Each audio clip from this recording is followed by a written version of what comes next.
Maximum electric driving fun in a compact form, that's what the new Mini Cooper Electric aims to offer.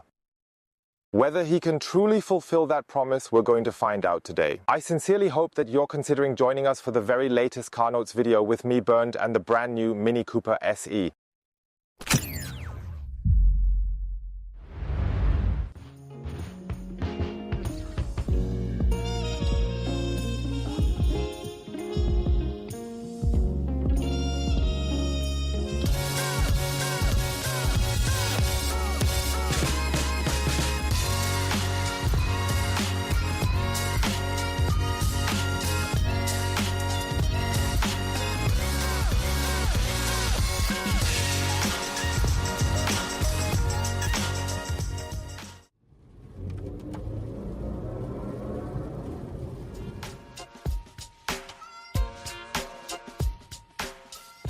For 65 years now, the Mini, an iconic car, has been around if you include the very original Mini from the UK, which was first introduced back in 1959. Since 2001, the brand new Mini era under control of BMW has begun, and if you simply glance at this modern compact car, this iconic brand name, what we witness here is the fourth generation, and it comes exclusively with an electric drive.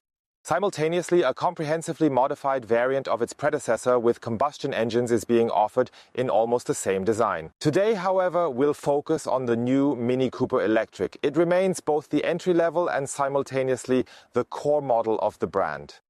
Positioned above it, the new Mini Aceman stands as a 5-door crossover and notably grown, the Mini Countryman, now a proper compact SUV, built in Leipzig as a combustion engine and as a fully electric variant. The Mini Cooper Electric is the result of a joint venture between parent company BMW and Chinese corporation Great Wall Motor in Baoding. Spotlight Automotive is the joint venture, and it's where the new generation of Mini was developed. Moreover, it's currently only manufactured in China and then exported globally. It has been officially announced by the company that at a later date, the production of Cooper electric vehicles will also commence in Oxford, UK. There are two versions of the compact car. First, the Mini Cooper E with a 135 kilobars or 184 HP engine, and the SE with more power. It has 160 kilowatts and 218 HP. It then comes with a larger battery, effectively usable, at 49.2 kilowatt-hours of storage capacity. 54.2 kilowatt-hours are the gross capacity, and they're expected by standards to yield an optimistically estimated range of 402 kilometers. By the way, this is a lithium iron phosphate battery, so an LFP battery supplied by S-Volt. The engine is located right up front, and it's framed by the body design in that classic Mini style with the big round headlights. Then we can clearly observe the LED daytime running lights designed as perfect circles encircling the main headlights. And we also have a front bezel, which with its frame here in black is also available in silver, stylizing the classic Mini radiator grille. There are no longer any chrome elements present on the car's exterior surface. The S distinctly denotes a much sportier variant, and its coloration is almost perfectly identical. For the vibrant sunshine yellow that our test car proudly sports, a color that comes at an extra, not insignificant cost. And then, Mini is well known for the fact that you can initiate a lot of customization options, including choosing a contrasting color for the roof. And it features white, just like the exterior mirror caps. The new Mini Cooper Electric stands at 1.46 meters tall and stretches 3.86 meters in length. So he consistently remains well below the specified 13-foot mark, always keeping true to his well-known name as well. After all, it continues to remain a compact car, a Mini, though of course it genuinely has absolutely nothing to do with the original format of the classic Mini from the 60s onwards, staying distinctly different in terms of size and design. The front is quite similar to the model offered so far. At the rear, a more distinct difference is visible. The taillights are now triangular, and this Union Jack symbol, meaning the cross in the British flag, this is only half suggested here. And then we see a black bar that connects the two rear lights together. And that gives the illusion that the car looks even wider than it actually is, at just over 1.76 meters. Not only does the vehicle's size remain quite compact, the trunk space is too, measuring at exactly 210 liters. You can fold down the car's rear seat backs, effectively turning it into 800 liters. Beneath the loading floor, we have space for the optional Harman Kardon sound system, and then there's the charging cable lying here. The charging port is situated at the back right side, and the Mini draws 3-phase alternating current at a rate of 11 kA. Additionally, there's the option to draw direct current through the CCS connector at the fast charger. And that's sort of the Achilles heel of this LFP battery from S-Volt, because it really doesn't like such high charging powers. Digest. The larger battery variant of the SE model features a 95 kilowatt charging capacity. That means from 10 to 80%, you're looking at just over half an hour. Whether this peak, these 95 kilowatt, can be sustained for a long period, making it virtually indistinguishable from competing products, can only be determined by a future test. What we can check out today, though, are the interior and cockpit. Much of what we are seeing and experiencing right now in the cockpit is in fact part of the extensive options list available to us. But still, the Mini manages to maintain a pretty minimalist interior space, thus remarkably it actually follows the original concept of the classic Mini closely. It used to only feature a simplistic round speedometer, because of course that approach saves substantially on both materials and components. And now, a crucial part of the design language, the very essence. We have a significantly large and round OLED display serving as the central infotainment interface. And then, there's an option for a head-up display which, however, doesn't project its information onto the windshield. That's because it's a bit too curved, rather it's actually a small foldable disc located right here on the dashboard, where the information, which contains detailed driving-related data, is then projected onto it. Now let's shift our focus to the infotainment monitor in the middle. Depending on the selected driving mode, which at Mini are termed as experiences, it is also presented in a somewhat different, distinctive and visually appealing layout configuration. The driving mode called Timeless is meant to remind of the classic Mini, which then produces a very distinct and unique sound inside the cabin. Then there's the option, of course, to completely and meticulously personalize everything. And right there, I can actually put together various different driving modes. Or even various components of those particular driving modes together. Balance. Then the sunroof begins to open up very widely, the shades close very tightly, and then I slowly make my way back here. Then, for example, we see a vivid mode, an eco mode, core is normal, and go-kart for that go-kart feeling that a Mini is renowned for.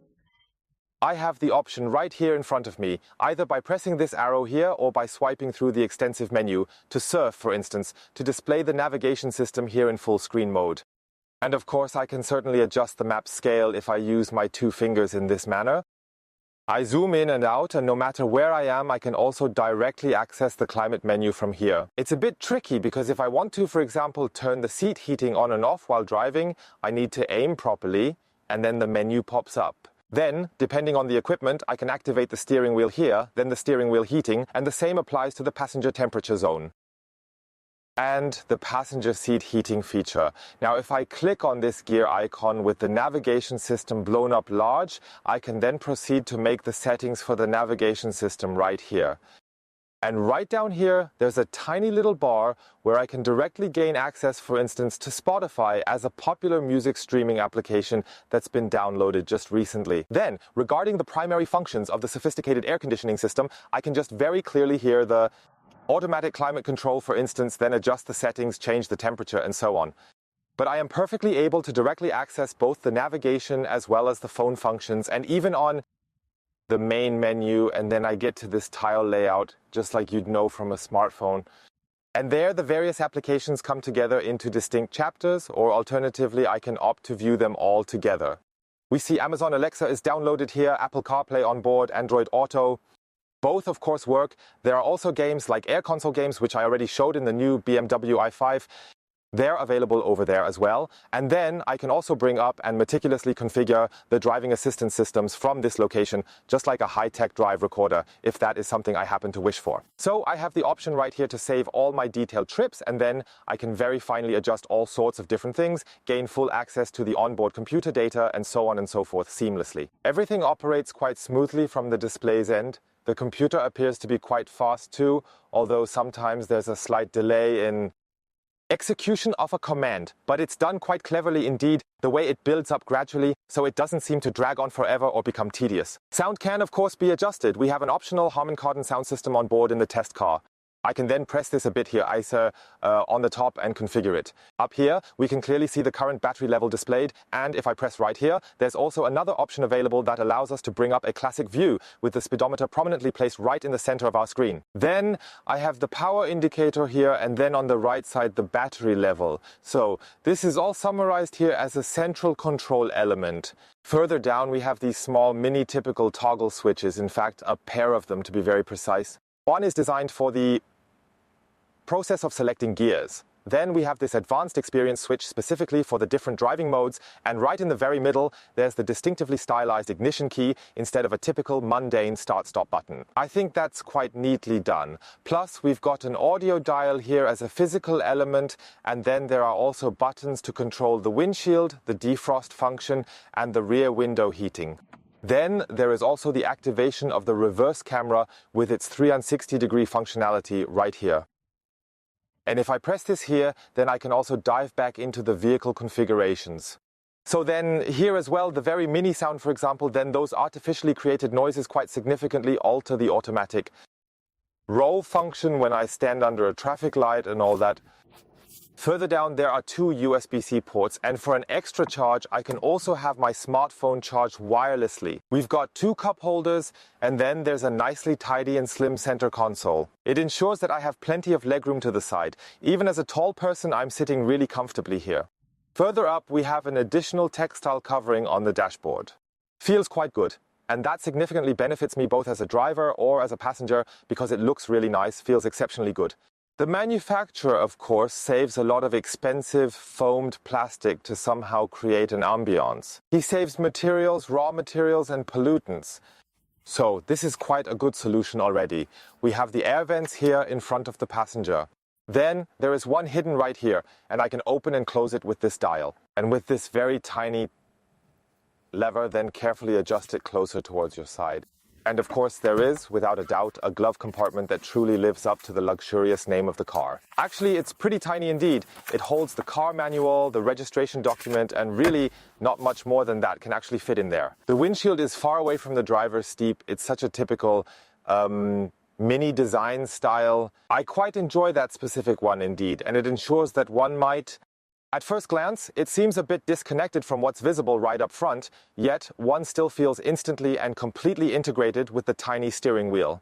So this is really a fantastic position, not just in the seat, but also behind the steering wheel. The steering wheel itself has physical multifunction buttons, which are taken from the BMW Group's modular system. And what I really like, it's a, let's call it 2+1 spoke steering wheel, so a typical 2-spoke steering wheel, and the third spoke is right here. Even with such a tightly stretched piece of fabric done here, it indeed saves materials, and I really think it looks very good. Is actually a very neat and innovative idea.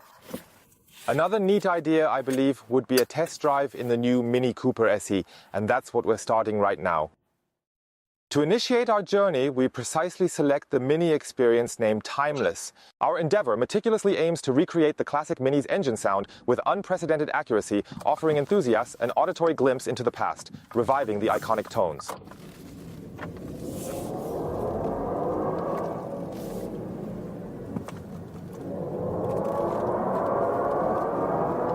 Trim on steroids, not exactly your classic 1960s Mini. But there's positive feedback about the car. I think the BMW guys really nailed it, even in the 7 Series. For instance, these particular e-sounds produced by the vehicle offer a rather detailed and good acoustic feedback, which significantly helps in understanding the current driving condition of the car. 330 Newton-meters of torque does the far more powerful among the 2 electric motors situated here indeed have, and that surely means improved acceleration. And we're moving forward. The front tires here, we have wet roads, it's been raining. Asked for a bit of traction briefly, but then the electronics came into play. And indeed, she's not throwing a wrench into the works, but it's a rather well-balanced system. I really quite like it. The suspension, I think, offers a very good compromise. It's nicely responsive to drink, but you still get the road's feedback. We also drove over very large route distortions, and right there on the spot, the suspension truly proved its joy in effectively absorbing bumps. But if we just leisurely cruise along quite relaxed over this subtly undulated asphalt, which you can hardly tell is even uneven, then you will notice the car is always moving just a tiny bit, constantly adjusting to the road. Of course, that's likely due to the short wheelbase now. But there you notice that the car or the chassis indeed might still have a bit of potential lift. Otherwise, it really does a good job at quick cornering, just as well as I just mentioned, driving over usual distortions.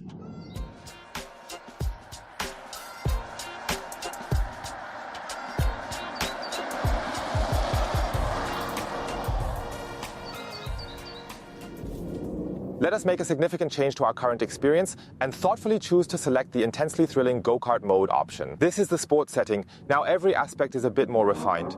You can actually really tell that the throttle's response to the right foot is now much sharper.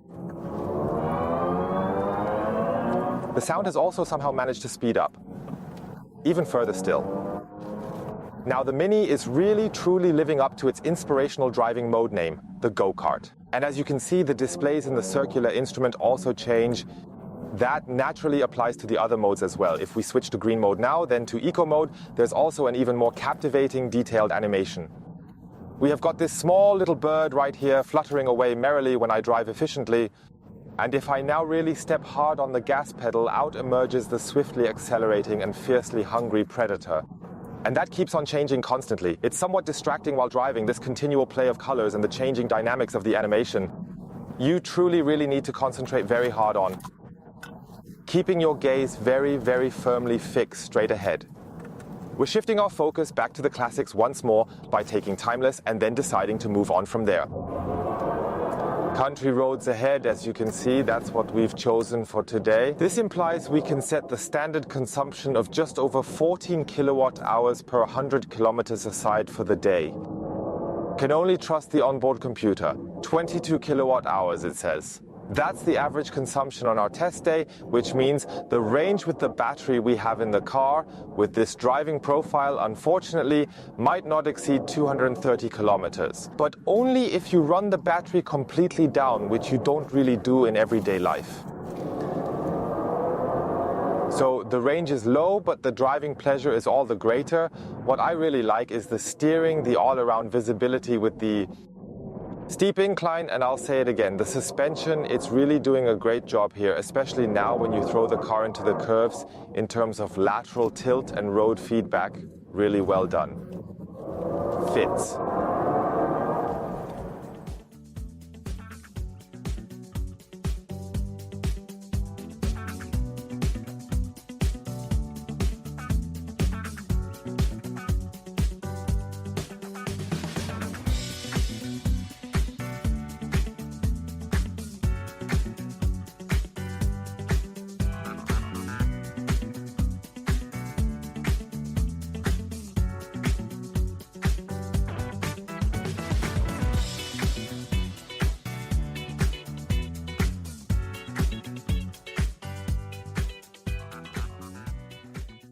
The Mini represents the epitome of a driving machine in the compact segment, perfectly applying to, or especially for, the electric Mini Cooper.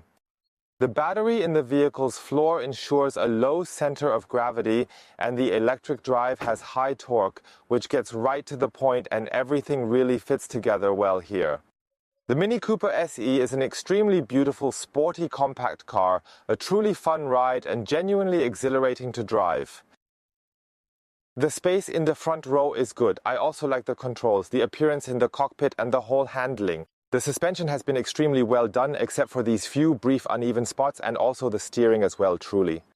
So, this is truly a very nice and comprehensive overall package, but of course there are a few aspects that certainly need to be criticized. First and foremost, of course, the pricing structure. I'll get to that in a moment.